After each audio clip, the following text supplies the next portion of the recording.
Hi everybody, my name is Jessica Holyfield. I'm a professional dancer, professional dance choreographer, and dance educator based out of the southeast of the United States. And we're going to be taking a look at Yumeri's from Soopakill versus Babysleek from Wolf Flow, the uncut battle from Street Woman Fighter Season 2. I know this is one of the last cases where we get to see Soopakill before their early departure in the show, which is very unfortunate, and I have kind of touched a little bit on that during the Mega Crew videos and some of the other videos I've touched on up until this point. So I'm very much looking forward to this because I know that Soopakill up until this point has put up such a fight. They've really held down themselves as artists, as dancers, as choreographers, and in the freestyle realm. It is not easy to go up against Wolf Flow, especially knowing their battle background, and I've just been very impressed with them throughout the season. So I am very much looking forward to this battle, just so I can we can enjoy the Soopakill for a couple more times. So let's go ahead and let's take a look. Fight!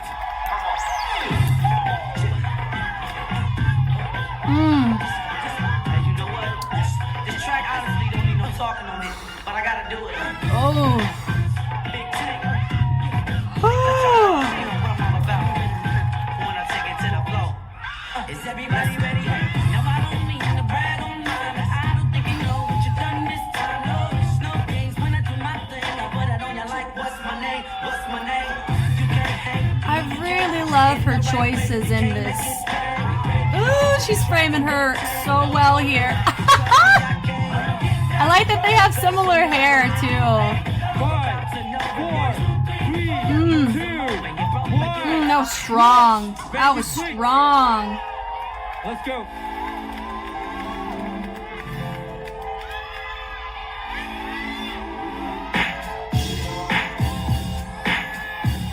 Okay, old school track. Ooh.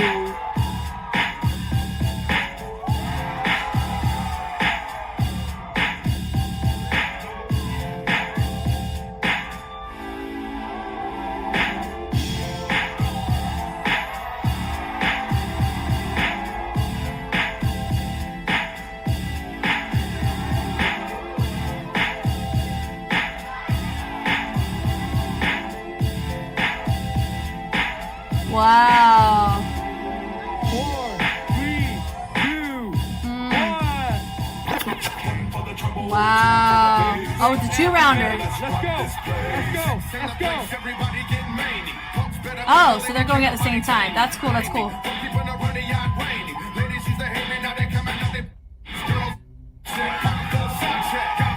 Wow.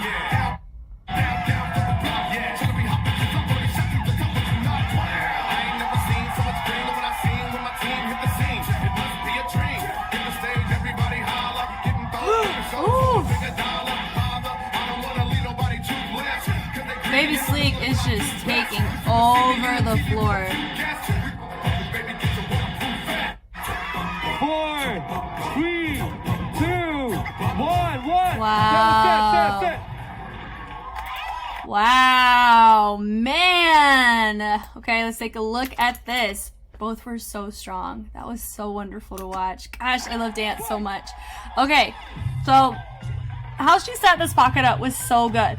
I want you to just take notice of her utilization of her chest is so strong, and then she also uses her feet here to really carry out the kind of posture that she wants. So she kind of has her feet turned out a little bit as she hits these kind of really staccato into a speed change, into kind of a reset, reverbed bass isos, which were so pleasant to the track. I really enjoyed watching her in this particular concept. Yeah, like she's doing a great job. What's interesting is her pants kind of remind me, you know, with Sean Liu when he competed in Red Bull, he wore pants similar to that. Not exactly, but I would say, and she's also barefoot, and how he sometimes carries his transitions. This just reminds me of him a little bit in that sense, in like a fabulous way. So I really love that gliding transition she took, because she took it in a very, in a broken up way, but tastefully, you know. It feels like she's in a lot of control, and I love that pushback with the head, and then the breakdown happens and she gets more aggressive. That was sick. That boom, doom, doom, like just using the sweatshirt, boom, boom, but it's so extroverted. That was really nice. Oh, that was cool too. Boom, boom. And because she didn't have any sight there, that was really cool to have her kind of in a balance as well as hitting that it takes a lot of control to not have to rely upon a spot to be able to hold down your core or that kind of abstract position. So that shows her maturity in movement.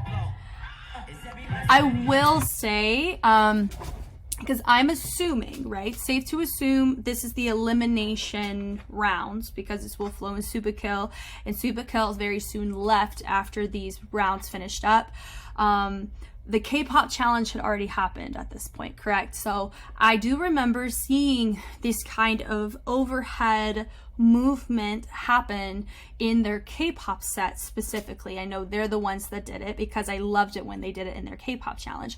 So I will say that that could have possibly worked against her here because it was not something as new as other facets of her movement were, right? And so that's one thing that is always the struggle whenever you battle multiple rounds, especially because Babysleek, I feel like we've seen a lot of her, right? So the more we see her, the more difficult it is going to be for her because she has to demonstrate different pockets, different techniques, and different ways of interpreting her music. And when you get music that is similar, it's even harder, right? So I think like when I watched Babysleek doing a Billie Eilish remix versus something with this kind of old school beat, her movement, I enjoyed seeing those two different drastic changes because she still looked like herself, but she explored new options because the music gave her that kind of option to do so. So here I feel like Babysleek is at a disadvantage because we've seen so much of her already.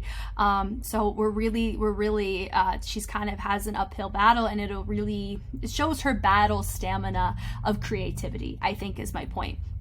So Yumeri, I don't know if I've seen her before. Maybe I have already, but just not in this outfit. But I really like her choices, and I think there's just a slight chance that by doing that, it looks really cool and it works. But also, you may have noticed that she struggled just a little bit to get it on the first time, so she put it on the second time.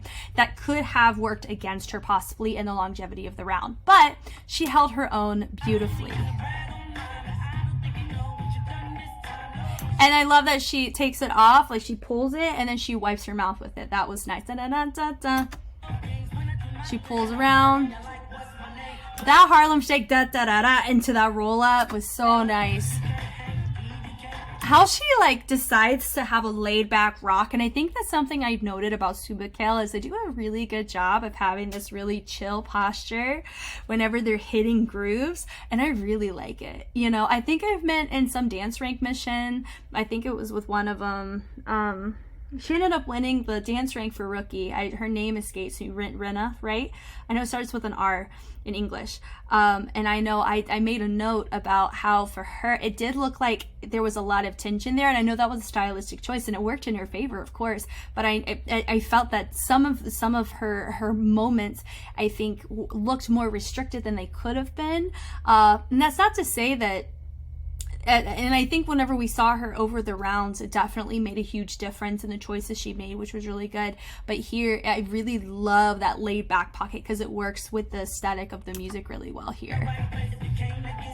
This framing was really cool. That kind of hit around the back and then the framing tapping down. That was super cool. That little boom da da da with the hips. Love that. Yeah, she's actually doing a great job, not really repeating grooves. She's making different choices every time, which really helps her in this case. I love that little boom with the kick of the ball change and then the switch. Woo, that little, ooh, the melt. This was very strong from her, very stable, and that's impressive considering I don't know the condition of the floor because sometimes your floor can be a little slippery. Maybe she took her shoes off because she factored in there may be a lot of traction, and so she was able to move more in range of what she's comfortable with without shoes. So I love that choice. That was great. That was a great run from her. And I know that Babysleek, she sets up, I think she's like listening. I don't know if that's a habit of hers or not, but I know that she does that often. I don't know if it's kind of like, you know, sometimes dancers have a way that they have like a little tradition that they do. Actually, performers do. They have a tradition that that little small thing, a routine. And there have been case studies done, research done, where those kinds of things really do help get you in the zone, right? Because that's a very real thing psychologically. It's like getting in the zone, focusing. And I think there's a chance, because she does have a lot of experience in the battle realm. I wonder if that's an indicator that she does. Like, I know she does this, sometimes she does this. I don't know if it's just a normal habit that she does, or if it's part of a routine that she does to get her in the zone for what she's about to do. I think that's really cool though. You know? So she took time to hear it. I think it was smart for her, because normally I've mentioned multiple times where you see, okay, you're burning some time. It's good to make sure that you're very efficient with how you choose to use your time. I think that was a very smart call of hers, because that whole beginning was very different than the breakdown. So I think, but as soon as that breakdown happened, she started to get into it. So I think that was a smart choice on her to wait it out a little bit, give it a listen, and then go for it. So. And I'm going to kind of say the same thing. She's so fundamentally sound. It is just such a joy to watch. And I really hope Wolflow lasts as long as humanly possible. I know they're not as popular as a lot of the other crews, so to be very frank, I will be surprised if Wolflow's in the finals, not because of their competency of the craft, but because of their lack of popularity. Because, you know, Mega Crew and a lot of these challenges are public influence, you know, that's part of the name of the game of reality TV, right? So I will be surprised if they make it to the finals, but that would be a wonderful surprise. Like, I would love to see them there. But anyway, that's just a side note. But notice how whenever so hip hop music is polyrhythmic. So what I mean by that is 2 or more rhythms that are happening at the same time that are different. That's most music, but hip hop is known for its polyrhythmic beats. And in order to show part of your when you learn the language of hip hop bounces and rocks and grooves, one way to really hone in on refining your craft is finding or creating polyrhythmic moments within your movement. And she does a fabulous job of that, where she has the upper body engaged in rocking through what's happening, but also she has her lower body hitting a lot of foundational top rocks. She's hitting a lot of kicks. And there's not really Chicago footwork, not really quite that far, but I would say that she's really, you can tell she has a maturity behind her movement, and I've seen that from the get-go since their very first video they've done. So just seeing her battle is truly an honor. It's wonderful to watch and to even just take a look at, and how she turns. There's really very rarely do you see her take a misstep, right? And we did notice just a small little missteps. And here's the thing, in the grand scheme of things, those missteps they don't take away from the quality of what she brought to the table. But you do have to remember they are going against each other. So you have to look at who did what better, right? And so I think it's good that you had them separate within their elemental songs, but then you also have them dancing together, and we kind of saw how that went, but we'll talk about it when we get there. So I think it's very important to note that both held their own in their own right, but little baby details like what I've already mentioned could factor into one pulling out over the other, because that's the caliber of who we're looking at here. You know, I love that pull here. I wonder if it was a subtle diss to Subikil because she did something like that. I'm not sure, but that was a really nice moment. I think honestly that was my first thing that she did there. Just how she got up was not as clean as she normally would. So I think that would be my first little indicator that that wasn't as clean of a transition as it could have been, but also that was still very clean. I want you to take note of that too. Like just her floor work, like how she gets up. She's very smart in where she places her weight so she can get up efficiently. And I think I love that. She is doing a lot of turns, which I like. Ooh, that boom, boom, boom, how she traveled it. It's very digestible and very clear, but you can tell she's hitting what she wants to hit in the music. And that's another big indicator of maturity in your craft. And there's just something that's undisputed with Babysleek, really. I love that the boom, boom, boom. Even her waves. A lot of times when people when they are not super fluent in popping, but actually we've seen that she has some popping training, which is really nice to see. It is different than hip-hop because they're from different coasts of the country. You have your East Coast, which is your hip-hop, your breaking, your light feet, and then your West Coast is your popping, your crump, things of that kind of realm. You're strutting, you're tutting, you're waving. So because the hip-hop sound was evolved, or it kind of navigated in the communities a little bit different, like the lyricism was a little different, you know, in Detroit was different than Houston, and so the styles reflect that. And so I really love that she has a entire, like, her whole portfolio of movement is not just exclusive to one community of movement, it's actually to both sides, which I really love. It's such wonderful to watch, you know. I will say, because I don't know who the judges are, I don't know if they switched their judges out. I don't see Mike Song here, but correct me if I'm wrong if he was here for this. I think it was a different judge, a guest judge. So that could also factor in as well, because if you have a new judge looking at these people versus the same judge looking at everybody through all of the realms, what you see is different, right? So maybe one judge seeing her dance for the first time by yourself like this could also carry a sense of influence of who they would pick. So that's something to keep in mind too, right?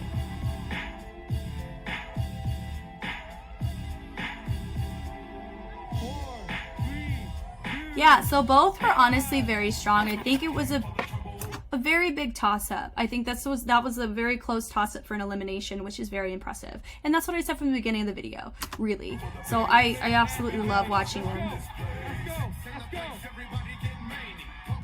Okay, so Supakill does a good job of kind of setting it up, but then what ends up happening is Babysleek from Wolflow really kind of takes over the stage.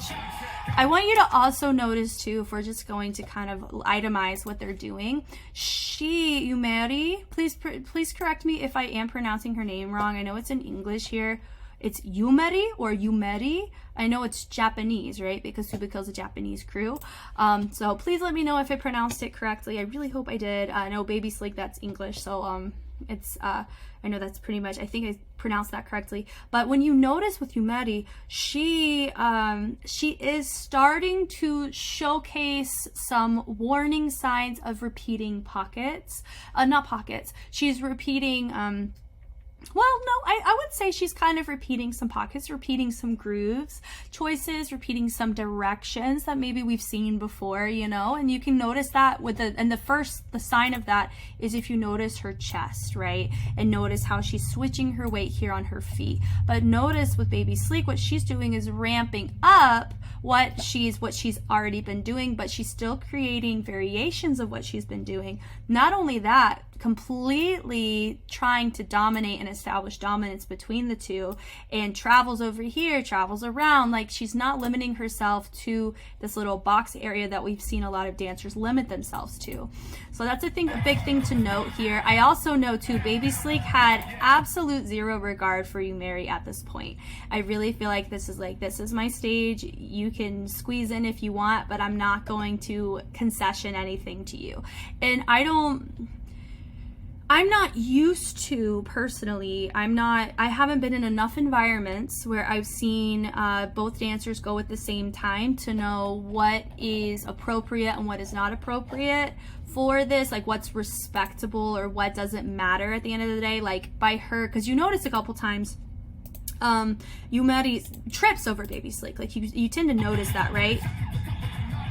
Yeah, so she's really popping off here, being motivated, even though she's not doing as much dense content, which is something that Supakill is really good at, is providing really dense, complex content and concepts in a very short amount of time, which is a very great skill to have, and sometimes in this context. But notice that Babysleek's taking the risk of really traveling around, you know, hyping up the crowd and getting hype herself, but then proceeding to go back where she was, going down, and then she just drops, and it caused Yumeri to, because I think she was in the middle of something, caused her to trip, and you can tell that her crewmates are like, you got this, finish it out. You know, but I wonder, you know, when those types of things happen, that can affect how you move on. And we noticed that a couple times, like if there's a fall, which I think Mina over here, she had a fall in the very first time she went up against Supakill. that I had saw, and I think it affected her intensity or how she chose to go about the rest of her round until they did a rematch. And I think that also played a role for Yumeri here. I know I can empathize with that for sure. Yeah, so like you're still seeing some Babysleek is showing some variations. There's not anything in particular I looked at and I go, ooh, I saw that a round ago. Now, do I think I've seen that kind of how she's holding herself? Absolutely. But am I looking at the actual movement that she's doing? A lot of it I don't deem as I don't see it as, ooh, that's a repeat pocket. It's a repeat movement, things like that. So she's actually doing a very good job of that. And what's really cool, I really love the risk that Yumeri took here of trying to frame up Babysleek, because that can work to your favor too. Whenever you try to do that, you know, sometimes if you can't like get around somebody, sometimes learning to like kind of frame can really work in your favor on like showing you how creative and diverse. So I think that was a really great choice that she had. And she was able to get near the end. I love that pull that she did there too. That was fun. Yeah. So that was a very strong battle. If I were to pick, honestly, I thought it was a legit toss-up from the individuals. And then whenever we saw the rematch take place where they both danced at the same time, I think just because Yumeri, I think she tripped, and that could have affected how she approached the rest of her set in the rematch. And you also notice that with Babysleek, she worked the crowd a little bit, which can work in your favor too. I may have to give it to Wolflow for this battle in particular, but that wasn't a clean win though. Do you know what I mean? Like, I feel like they had to work for that win, and Subakil really made them work for it. But this was a fabulous round, and I'm so glad we got to watch it for real. I hate in the circumstances, but I love the fact we got to watch it. You know what I mean? Thank you guys so much for watching. I hope this was helpful in some way. I've been really enjoying the show. I've loved the discussions. A lot of great points you guys have been making, especially with the Mega Cruise, because I know I just released that big kahuna of an analysis. A lot of you guys make some very interesting points, and we've had some really good discussions. We've gotten to talk about some really deep stuff, which I've really appreciated, and I love the opportunity that I've been able to have those conversations. And grow myself, which has been wonderful. And same with these battles. I feel like I learned something new. The more that I watch these, I learn something new about myself, as well as about just the community as a whole. And I think it's really cool that we get to experience it together. And I look forward to not only continuing to watch Street Woman Fighter 2, but also seeing the equivalents of what happened in season 1. I'm very excited about that. So, but yeah, thank you again for watching, and I will catch you on the flip side. Bye.